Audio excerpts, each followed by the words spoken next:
Hi, I'm Tannenbaum, Chief Economist for Northern Trust. When I was a kid, I loved it when school was canceled. My brother and I would watch cartoons and game shows all day and help ourselves to whatever we wanted for lunch. In our food pyramid, Captain Crunch was part of a balanced diet. Now that I'm a grown-up and a grown-up economist, I realize that school cancellations have a downside.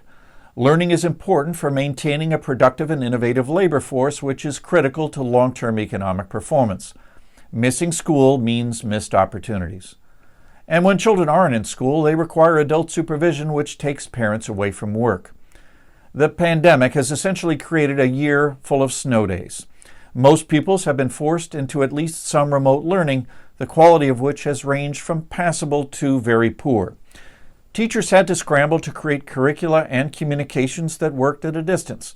Many families had to scramble to secure sufficient connectivity. Some students have lost most of a full year of learning, not to mention a year of social interactions that are an important part of their development. Many parents were in a position to provide supervision for their children at home, having been instructed to work from home. But many other parents do not have jobs that allow them to work from home. In either case, balancing work and childcare has become much more difficult. A substantial number of parents have cut back to part-time work or left the labor force to focus on their families. And on top of all of that, almost 1 million educational jobs have been lost at the state and local levels over the last year as shuttered schools seek to reduce their payrolls. Getting school back into session would begin to reverse these ill effects, but doing so has proven to be a difficult challenge.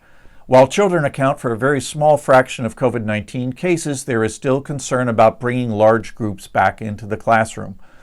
Poor relationships between administrators and teachers in some areas have made it difficult for the two sides to agree on reopening protocols. Sensing the importance of success on this front, though, public health officials have begun to prioritize teachers in their vaccination programs, which should help reduce the risk of exposure. But full re-entry may not occur until the new school year begins in late summer. I never thought my feelings about days off school would change, but they have. I also never thought that my feelings about Captain Crunch would change, but they have too. Just another in a long series of signs that I'm not a kid anymore. And that's the view from here.